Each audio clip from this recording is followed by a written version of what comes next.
Hello दोस्तों, जीतू वाल electrical solution में आप सभी लोगों का स्वागत है।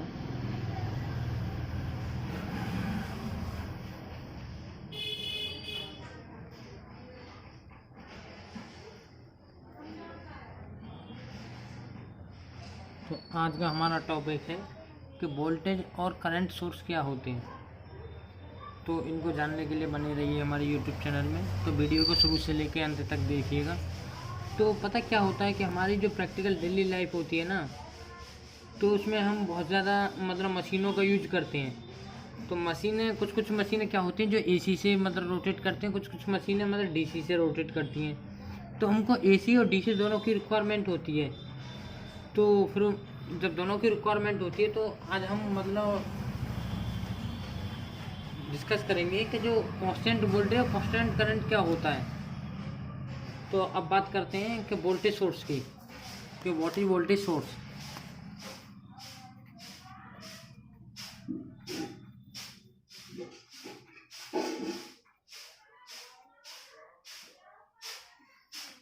कोई भी डिवाइस जो आउटपुट वोल्टेज को कंटिन्यूसली प्रोड्यूस करती है वो होती है वोल्टेज सोर्स।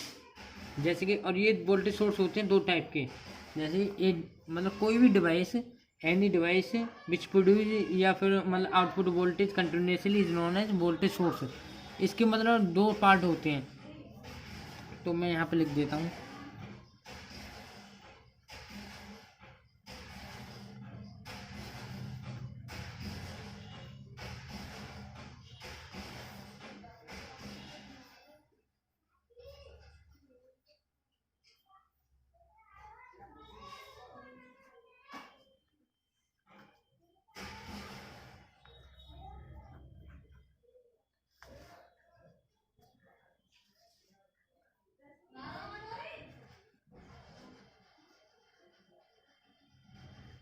बेसिकली ये पता है, ये दो टाइप के होते हैं voltage source. Direct voltage source होते हैं और अल्टरनेटिव वोल्टेज सोर्स होते हैं।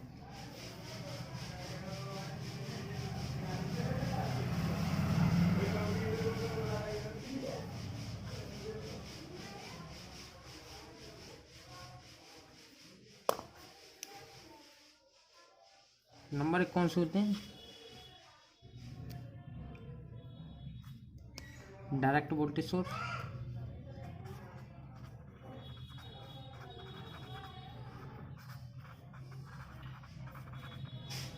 और नंबर दो होते हैं अल्टरनेटिव वोल्टेज सोर्स। अब बात करते हैं डायरेक्ट वोल्टेज सोर्स का। डायरेक्ट वोल्टेज सोर्स पता क्या होते हैं? जो हमको direct continuously direct voltage produce करता है उसको बोलते हैं डायरेक्ट वोल्टेज सोर्स।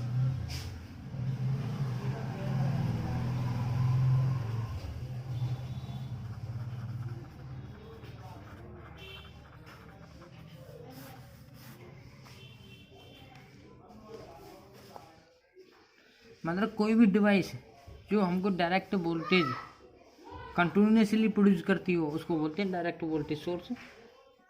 और डायरेक्ट वोल्टेज सोर्स को हम प्राप्त कर सकते हैं, जैसे कि कोई सेल है हमारा, जो बैटरी वाले सेल आते हैं या डीसी जनरेटर है, उससे हम डायरेक्ट वोल्टेज सोर्स इसको प्राप्त कर सकते हैं। और इसकी जो इम्पोर्टेंट कैरेक्टरिस्टिक होती है डायरेक्ट वोल्टेज सोर्स की, चलो उसकी डेफिनेशन लिख देते हैं डायरेक्ट वोल्टेज सोर्स की।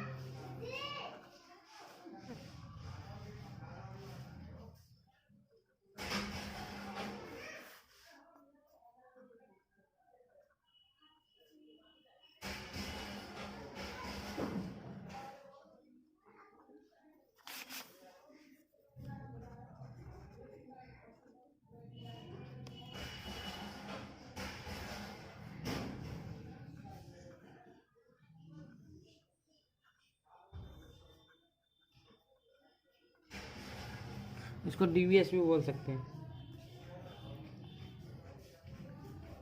जैसे एग्जांपल में हम ले लेते हैं इसके सेल्स या डीसी जनरेटर।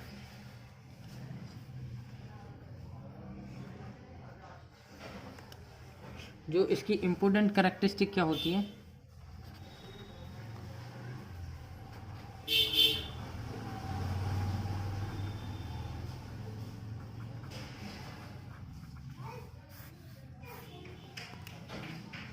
इसकी इम्पोर्टेंट कैरेक्टरिस्टिक क्या होती है कि इसकी जो आउटपुट में जो पोलरिटी है ना वो चेंज नहीं होती है। अगर इसके मतलब जैसे कि पॉजिटिव पे पॉजिटिव रहेगा, नेगेटिव पे नेगेटिव रहेगा। इम्पोर्टेंट कैरेक्टरिस्टिक इसकी क्या है of direct voltage source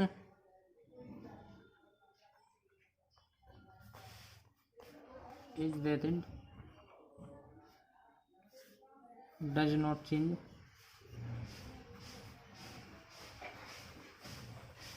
output polarity।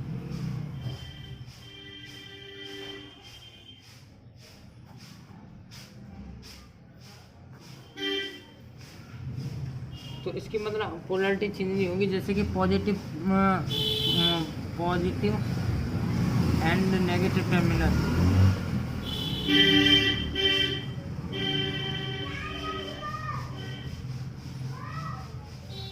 Positive and negative terminal remain the same. जैसे कि ये हमारा मतलब कुछ सर्किट है, मान लीजिए कि ये हमारा कुछ सर्किट है।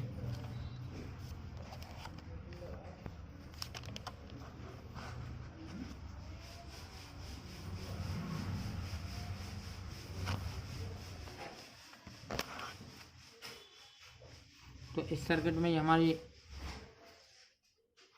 बैटरी है,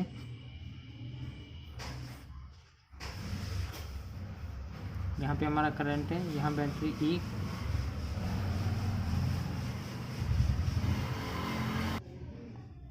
तो ये हमारा जो बैटरी है और इसका इंटरनल जो रेजिस्टेंस होता है उसको हम आर ले लेते हैं। ये पॉजिटिव टर्मिनल हो गया, इसका नेगेटिव टर्मिनल हो गया, और ये आपका एक एक्सटर्नल रेजिस्टेंस है आर, और यहाँ पे ये इसके वोल्टेज है। तो पता क्या होता है, जो हमारा लोड रेजिस्टेंस इसके साथ जुड़ा होता है, लोड रेजिस्टेंस पता क्या होता है कि जो डायरेक्ट इसके साथ जुड़ा हुआ होता है पैरेलल में इसके साथ, मतलब ये हमारी जो बैटरी का जो टर्मिनल है इस डायरेक्ट वोल्टेज सोर्स के साथ में जो लोड रेजिस्टेंस जुड़ा होता है, और जो करंट फ्लो करेगा वो क्या करेगा, positive to negative terminal flow करेगा। किसके थ्रू करेगा, इंटरनल रेजिस्टेंस आर के थ्रू। इसको हम बोलते हैं डायरेक्ट करंट, या फिर इसको बोलते हैं डायरेक्ट करंट के साथ साथ वो यूनिडायरेक्शनल करंट बोलते हैं, क्योंकि जो हमारा करंट फ्लो होता है ना वो एक ही डायरेक्शन में फ्लो करता है। और जो हमारा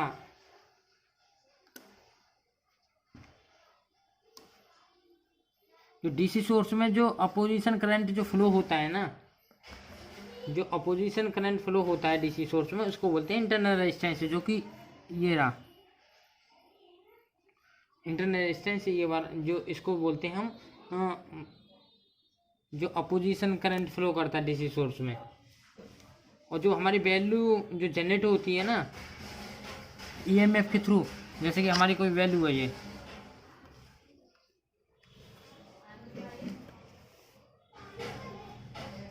जनरेटेड ईएमएफ की वैल्यू जो होती है उसको बोलते हैं हम ई।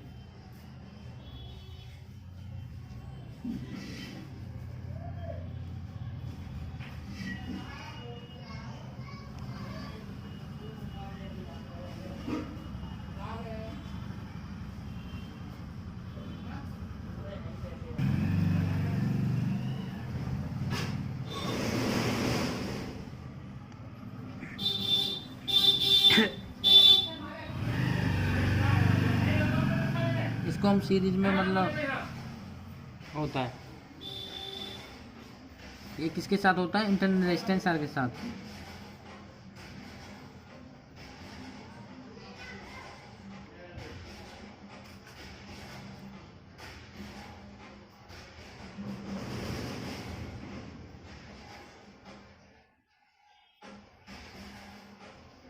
तो हमारा लोड करंट क्या होगा,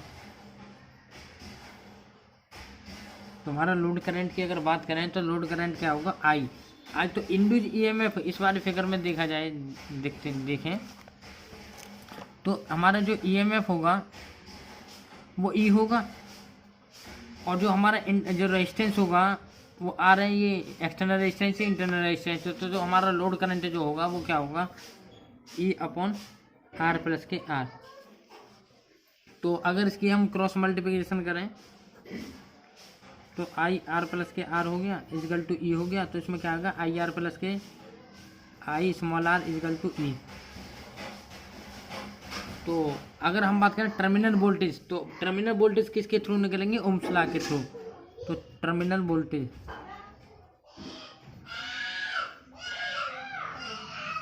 यहाँ पे जो एक्सटर्नल रेजिस्टेंस से अटैच हो रहा था ना, वहाँ पे जो वी लगा हुआ था वहाँ पे बात कर रहे हैं हम। तो टर्मिनल वोल्टेज क्या होगा? ओम्स लॉ के थ्रू होगा V equal to I R. तो आई आर की वैल्यू ये वाली जो वैल्यू है, अगर हम इसको यहाँ रख देंगे तो क्या आ जाएगा? अगर देखो जैसे कि I R is equal to E minus के आई आर आ जाएगा स्मॉल आर। तो ये वाली वैल्यू को अगर हम यहाँ पुट कर दें तो क्या आ जाएगा? ई माइनस के आई स्मॉल आर। इसको अगर हम इसकी वोल्टेज की जो वैल्यू होती है, सॉरी यूनिट जो होती है वो होती है वोल्ट्स। तो ये आएगा हमारा डायरेक्ट वोल्टेज सोर्स का। और अल्टरनेटिव वोल्टेज सोर्स की बात करें हम, तो अल्टरनेटिव वोल्टेज सोर्स क्या होता है?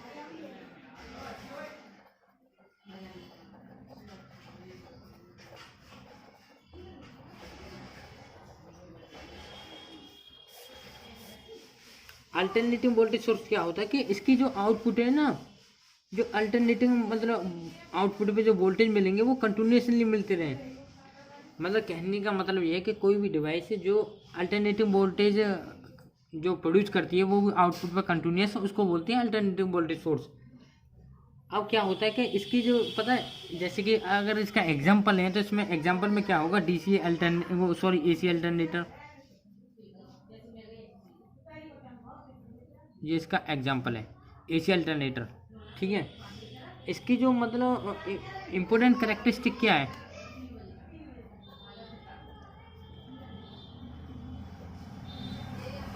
इम्पोर्टेंट करेक्टरिस्टिक की इसकी क्या है कि इसकी जो मतलब पोलरिटी है ना वो रेगुलर चेंज होती रहती है। अब इसकी डायरेक्ट वोल्टेज सोर्स की पिछले का टॉपिक में हमने पढ़ा था कि डायरेक्ट वोल्टेज सोर्स की जो पोलरिटी है वो चेंज नहीं होती है। पॉजिटिव टर्मिनल पर पॉजिटिव भी मिलेगा और नेगेटिव पे नेगेटिव मिलेगा, चाहे मतलब वो डिस्चार्ज हो या चाहे फुल चार्ज हो, इसका कोई मतलब वो नहीं है। तो यहाँ पे पता क्या होगा? इंपोर्टेंट करेक्टरिस्टिक इसकी अगर देखी जाए तो यहाँ पे जो हमारा अल्टरनेटिव वोल्टेज सोर्स के है ना, जो अपनी जो पोलरिटी होती है आउटपुट पे वो रेगुलर चेंज करता रहता है।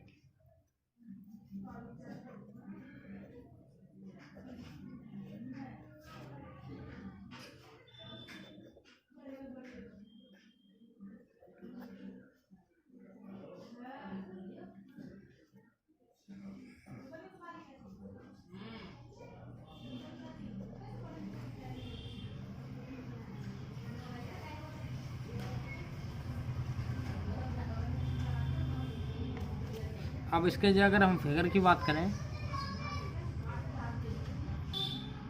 अगर हम इसके फिगर की बात करें तो वहाँ पे क्या होता है कि वहाँ पे जब डायरेक्ट वोल्टेज सोर्स का हो रहा तो डीसी यूज हो रही थी यहाँ पे, यहाँ अल्टरनेटिंग है तो अल्टरनेटिंग एक जनरेटर के थ्रू होगी जो अल्टरनेटर के थ्रू मिलेगी। तो यहाँ पे इसका सिंबल इस प्रकार होता है। तो यहाँ पे ये हो गया। अब जो हमारा जो एक्सटर्नल, अब वहाँ पे तो रेजिस्टेंस लग रहा था, यहाँ पे क्या होगा? इम्पीडेंस होगा इसका एक्सटर्नल। तो इसको बोलेंगे ZL मतलब लोड इम्पीडेंस। तो यहाँ पे इसके इस टर्मिनल पे हम वोल्टेज देखेंगे तो इसका जो इंटरनल इम्पीडेंस होगा ZI, और ये करंट आपका यहाँ पे फ्लो करता रहेगा। तो इसमें पता क्या है? सेम उसी तरह प्रोसेस है कि जब हमारा लोड इम्पीडेंस से कनेक्ट होता है इसके एक्रोस में मतलब अल्टरनेटिव वोल्टेज सोर्स की में, तो जो हमारा करंट जो फ्लो करेगा सर्किट में तो आउटपुट पर पोलरिटी चेंज करेगा, इसको बोलते हैं अल्टरनेटिव। और जो अपोजिशन ऑफ फ्लो मतलब करंट जो होगा ना वो इंटरनल इम्पीडेंस के थ्रू होगा, जिसे हम बोलते हैं ZI। अगर हमारा अल्टरनेटिव वोल्टेज सोर्स है E जो कनेक्टेड है हमारे सीरीज में किसके साथ में? Internal impedance, internal impedance ZI के मतलब इसमें, तो पता क्या होगा? लोड करंट क्या होगा हमारा? बात करें हम लोड करंट की,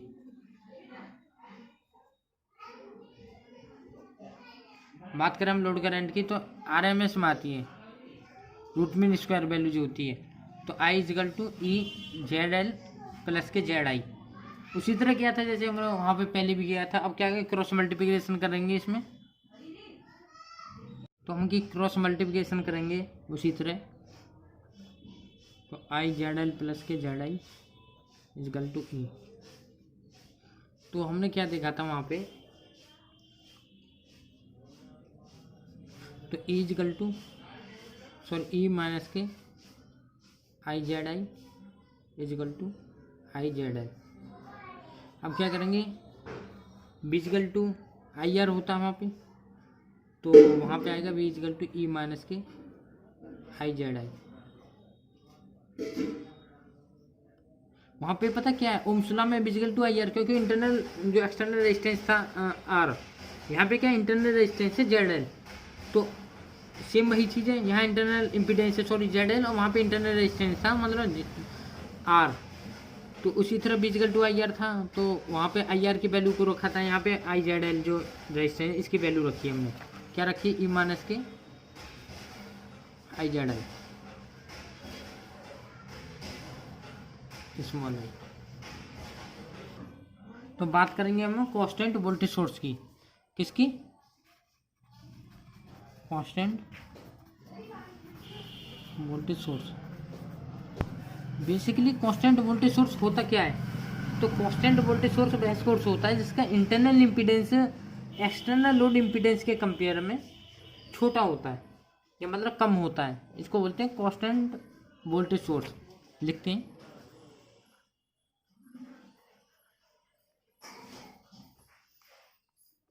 ये voltage source which has very low internal impedance,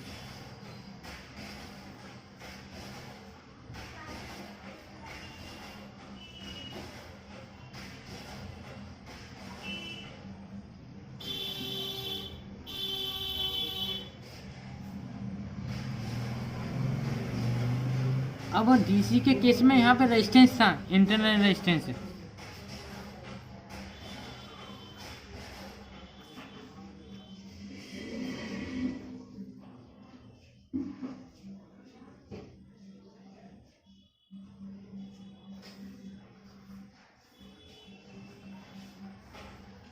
sorry यहाँ गलत हूँ, मतलब a voltage source which has a very low internal impedance as compare to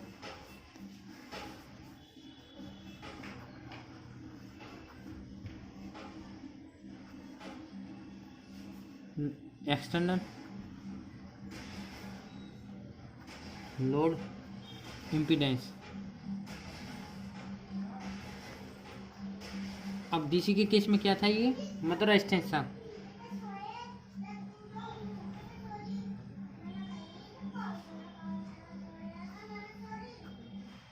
इसको क्या बोलेंगे,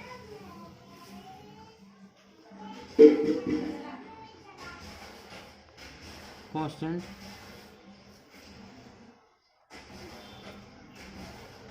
वोल्टेज सोर्स, इसको बोलेंगे हम constant voltage source.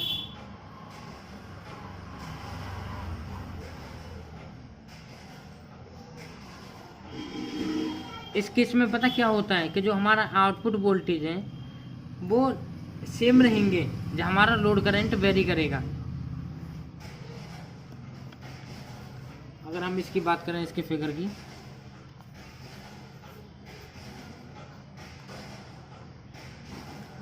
Internal resistance है, ये हमारा ईएमएफ है मतलब बैटरी 6 वोल्ट की, ये लोड रेजिस्टेंस है, वेरिएबल है, ये वेरिएबल का साइन होता है, ये वोल्टेज है, इसका मतलब यहाँ से मेजर करना, ये इसका करंट है जो फ्लो कर रहा है।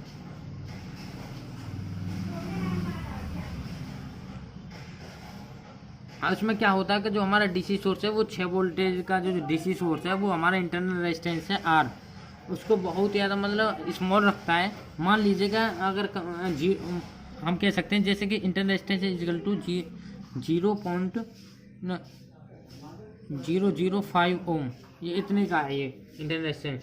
और जो हमारा मतलब जो करंट फ्लो कर रहा है, सपोज कर लो कि जो करंट फ्लो कर रहा है आई इक्वल टू वो 10 एम्पियर का करंट है, और लोड रेजिस्टेंस आर एल में, जो लोड रेजिस्टेंस आर एल में, तो आउटपुट वोल्टेज हमको कितना मिलेगा, V इक्वल टू हमारा जो फार्मूला था तो 6 माइनस के 0.05 सॉरी ऐसे लिख लीजिए, कोई दिक्कत नहीं है, 0.005 और इंटू के 10, तो ये कितना आएगा कि 6 माइनस के 0.05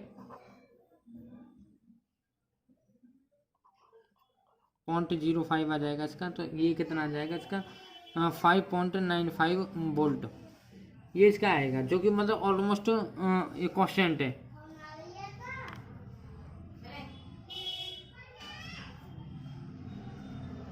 तो अब ये क्या होता है कि कांस्टेंट करंट सोर्स क्या होता है,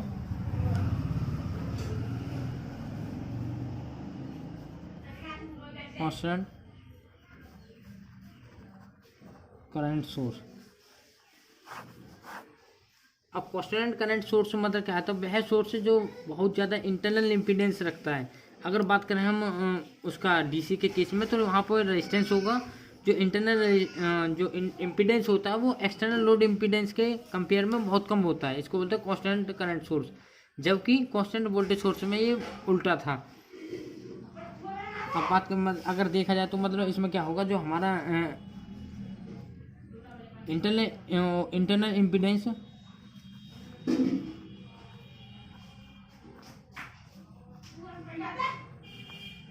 ग्रेटर देन मतलब किससे मतलब होगा, एक्सटर्नल लोड इम्पीडेंस पे।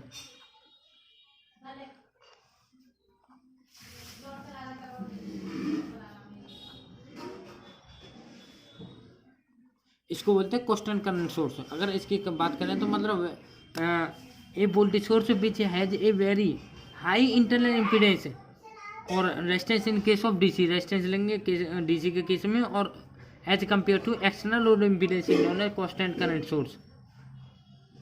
और इसमें जो लोड करंट है ना वो सेम रहेगा, क्योंकि आउटपुट वोल्टेज हमारी चेंज हो रही है, आउटपुट वोल्टेज हमारी चेंज हो रही है। तो अगर इसके फिगर की बात करें तो हम इसका जो फिगर बनेगा वो कुछ इस तरीक़ा से बनेगा।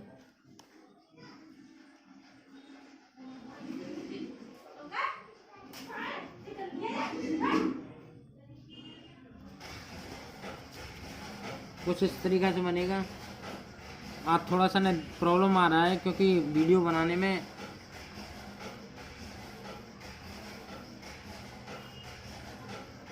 क्योंकि जो मोबाइल का जो कैमरा वो सेट नहीं हो पा रहा है, जो भी कैमरे जिस कैमरे से बना रहे हैं हम इसको। फिर भी मैं चाहूँगा कि आपको अच्छी तरीक़ा से समझा सकूँ। तो मान लीजिए 1000 वोल्ट है,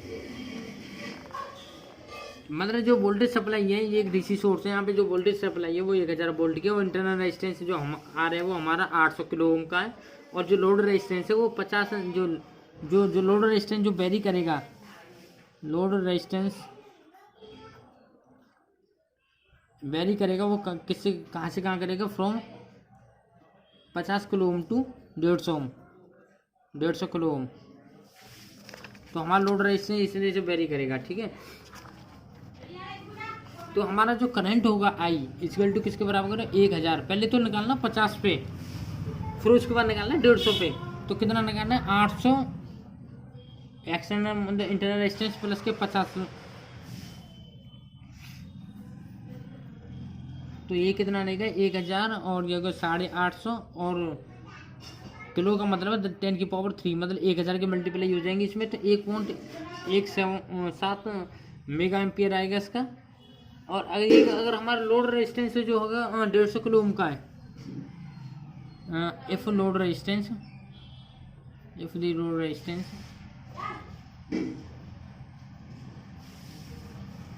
150 किलो ओम का, अगर हम 150 किलो ओम का मतलब लोड रेजिस्टेंस ले रहे हैं, तो यहाँ पे क्या वैल्यू आएगी, आई इक्वल टू, अब यहाँ पे पता 1800 प्लस के 150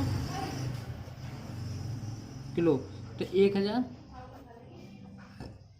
क्या 950 इंटू 10 की पावर 3।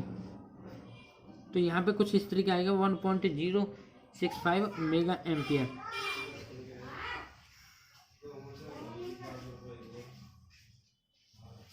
तो दोनों केसों में हमारा पता क्या आ रहा है कि करंट हमारा थोड़ा सा डिफरेंट आ रहा है। तो वही चीज़ है कि इसमें जो इंटरनल इम्पीडेंस है वो बड़ा होगा एक्सटर्नल लोड इम्पीडेंस से। तो अब हम बात करते हैं इसका अगर मान लीजिए चेसिस एंड ग्राउंड क्या होता है। अब बात करते हैं चेसिस एंड ग्राउंड।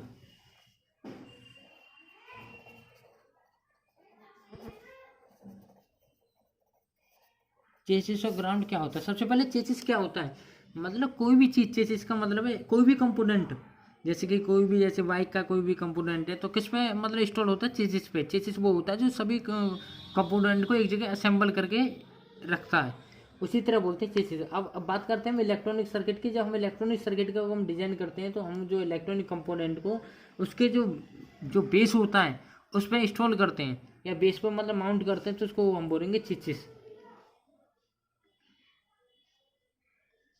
अब देख, तो ये आपका मतलब क्लियर हो जाएगा अगर देखा जाए तो। अब जो पता है पीसीबी क्या होता है, अगर जब लार्ज नंबर के इलेक्ट्रॉनिक कंपोनेंट अगर एक पीसीबी पर माउंट होंगे, जैसे कि एक मेटल की स्ट्रिप होती है, जो इसमें क्या होता है कि मतलब जिसको बोलते हैं प्रिंटेड सर्किट बोर्ड जो होता है, इसमें जो मेटल की स्ट्रिप होती है इसको लेते हैं कॉमन टर्मिनल की तरह, और कनेक्टेड होती है ये हमारी चेसिस से, और चेसिस किससे कनेक्ट होता है? अर्थ पॉइंट से।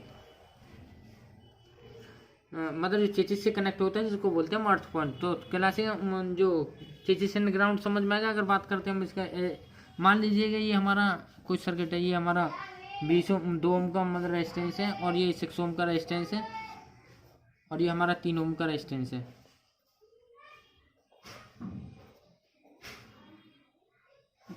ये हमारी सप्लाई है, ये हमारा 4 ओम का। तो ये सब चीज़ हमने ग्राउंड कर दी यहाँ पे। अभी हमने बताया था जैसे ग्राउंड, ये हमारा चीज होगा, तो यहाँ से जो करंट फ्लो करेगा तो यहाँ पे क्या करेगा? I1 प्लस के I2 करेगा। यहाँ पे क्या करेगा? यहाँ करेगा सिर्फ I1, यहाँ से यहाँ तक जाएगा तो ये वही करंट मतलब चला जाएगा I1 प्लस के I2। और यही अगर यही करंट मतलब इधर I1 चला गया तो इधर ओनली I2 आएगा। तो अगर इसको मतलब, और यहाँ पे आ जाएगा I2। अगर बात करें इसके ग्राउंड की तो देखो हमने यहाँ पे ये ग्राउंड कर दिया इसको। अगर उसमें तरीके से देखा जाए, अगर इसका दूसरा फिगर समझने के लिए अगर बनाया जाए तो उसका क्या हो जाएगा? 2 ओम, 6 ओम का ये हो गया, और ये 3 ओम का। मान लीजिएगा ये ऐसे करके नहीं ग्राउंड कर दिया, ये वाला ऐसे करके ग्राउंड कर दिया, ये ऐसे करके ग्राउंड कर दिया। ये तीनों आपस में देखा जाए तो मतलब एक तरीके से इस तरीके से बन जाएगा ये। तो यहाँ पे I2 आएगा करंट हमारा, यहाँ पे कितना? उनका 3 ओम, यहाँ पे I1 आ जाएगा, यहाँ I1 प्लस I2 आ जाएगा। तो यहाँ कितना था? 6 ओम, यहाँ आ जाएगा 2 ओम। मतलब सेम सिमिलर वही तरीका से है कि मतलब चीज़ क्या होता है और उसको हम ग्राउंड किस तरीके से करते हैं। यहाँ पे हमारा ये हो गया, यहाँ आ जाएगा I1 प्लस के I2। अगर आपको कॉन्सेप्ट समझ में आ गया हो तो प्लीज़ बता देना। अगर कोई भी क्वेरी हो तो हमारे जो कमेंट बॉक्स है अगर उसमें डाल दिया करो, ताकि अब मुझे भी मालूम पड़े कि क्या क्वेरी आ रही है आपको समझने में।